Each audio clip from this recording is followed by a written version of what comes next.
Iran की नाकाबंदी का तीसरा हफ्ता शुरू हो चुका है। इससे होर्मुज खुलेगा फिलहाल कहना मुश्किल है, लेकिन इस नाकाबंदी से महासंग्राम की आशंका कई गुना बढ़ गई है। डर है कि इस महासंग्राम का एपिसेंटर ओमान की खाड़ी बनने वाली है, यानी समंदर का वो हिस्सा जहां अमेरिका के युद्धपोत मौजूद हैं। दरअसल अमेरिका की नाकाबंदी से मुश्तबा दोहरे युद्ध की कगार पर खड़े। युद्ध के पहले फ्रंट पर पुतिन उनकी मदद कर रहे हैं, जबकि दूसरे फ्रंट पर मदद के लिए शी जिनपिंग साथ है। यह दूसरा फ्रंट ही समंदर में महायुद्ध छेड़ सकता है। कैसे, आइए आपको दिखाता हूं इस रिपोर्ट में। 13 दिन से ज्यादा नाकाबंदी चली तो ईरान में तेल कुएं बंद करने की नौबत आ जाएगी। कच्चे माल, अनाज और रोजमर्रा से जुड़े दूसरे सामान की किल्लत होगी। अब अमेरिका नाकाबंदी को 15 दिन हो चुका है, जिसका असर भी नजर आने लगा है। ईरान को मशहूर पेट्रोकेमिकल प्लांट बंद करना पड़ा है। कैस्पियन सागर चारों तरफ से लैंड लॉक्ड है, यानी जमीन से घिरा है। इसके चारों तरफ कुल 5 देश हैं: रूस, अजरबैजान, तुर्कमेनिस्तान, कजाकिस्तान और ईरान। जमीन से घिरा होने की वजह से यहां अमेरिकी सेना नाकाबंदी नहीं कर सकती। यही वजह है कि अब ईरान ने अनाज और रोजमर्रा से जुड़ी दूसरी अहम चीजों के लिए इस समंदर का इस्तेमाल शुरू कर दिया है, जिसमें रूस उसकी मदद कर रहा है।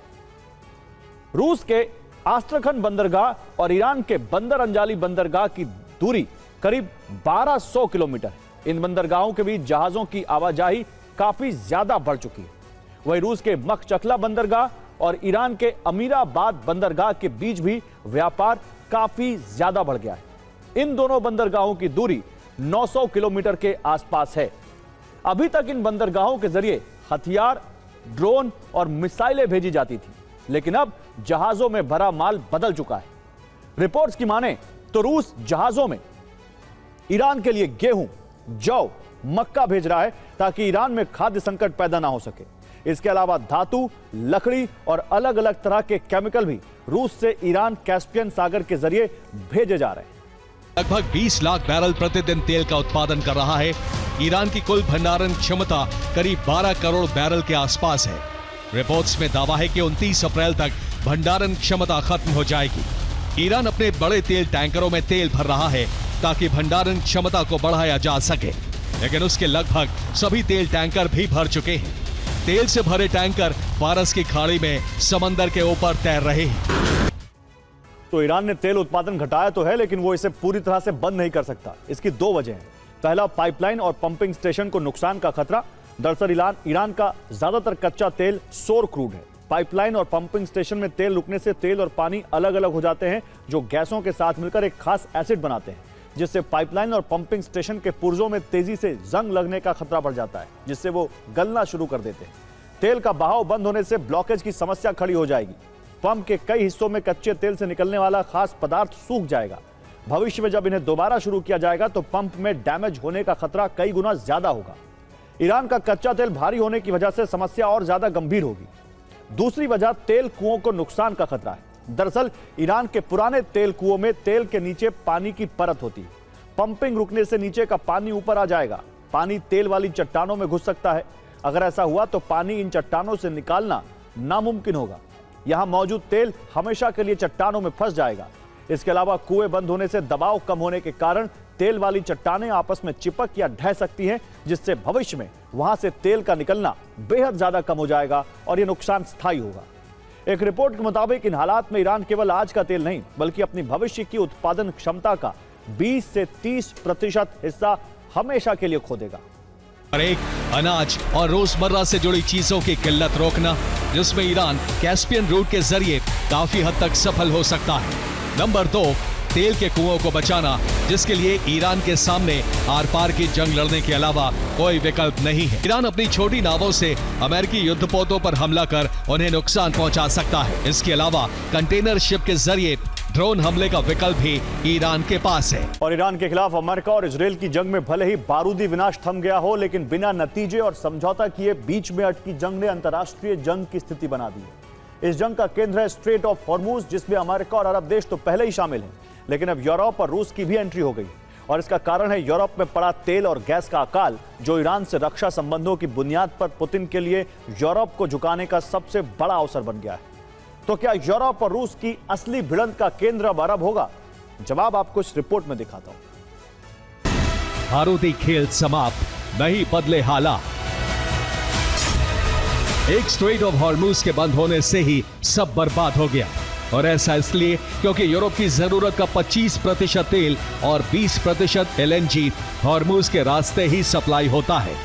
लेकिन हॉर्मुज बंद होने का नतीजा यह हुआ कि कतर, सऊदी अरब और यूएई से मिलने वाले तेल और गैस की सप्लाई बंद हो गई, जिससे क्रूड ऑयल के दाम $140 प्रति बैरल के ऊपर पहुंच गए।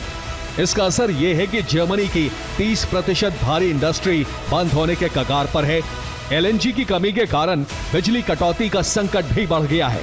हालात ये हैं कि पहले से संकटग्रस्त यूरोप की महंगाई दर 12% पर पहुंच गई। ब्रिटिश विदेश मंत्रालय ने संदेश दे दिया है कि वो अमेरिका के साथ मिलकर माइन स्वीपिंग शुरू करेंगे। तो वहीं दूसरी तरफ फ्रांस ने संकेत दिए हैं कि तेहरान के साथ वार्ता के जरिए कोई रास्ता निकाला जाएगा। दरअसल हॉर्मुज बंद होने से यूरोप के लिए सबसे बड़ी परेशानी यह है कि यूरोपीय देशों तक होने वाली सप्लाई की शिपिंग लेन ठप हो चुकी है। फारस की खाड़ी से ओमान की खाड़ी तक जाम लग गया है, जिससे यूरोपीय देशों तक पहुंचने वाला कच्चा तेल और एलएनजी के टैंकर वहां अटक गए।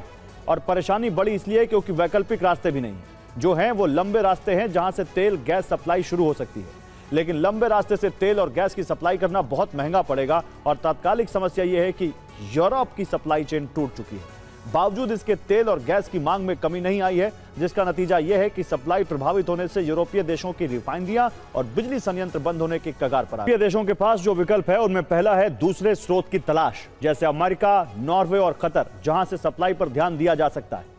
इसके अलावा यूरोपीय देश भी नई पाइपलाइन और एलएनजी टर्मिनल बनाने पर विचार कर रहे हैं। दूसरा विकल्प यह है कि यूरोपीय देश ऊर्जा की खपत घटाए, जिसके लिए कोशिश शुरू भी हो चुकी है। वहीं कम ऊर्जा खपत वाले उद्योगों पर भी ध्यान दिया जा रहा है। एक विकल्प ऊर्जा स्रोत में बदलाव भी है, यानी सौर, पवन और जल ऊर्जा पर भी ध्यान दिया जा रहा है।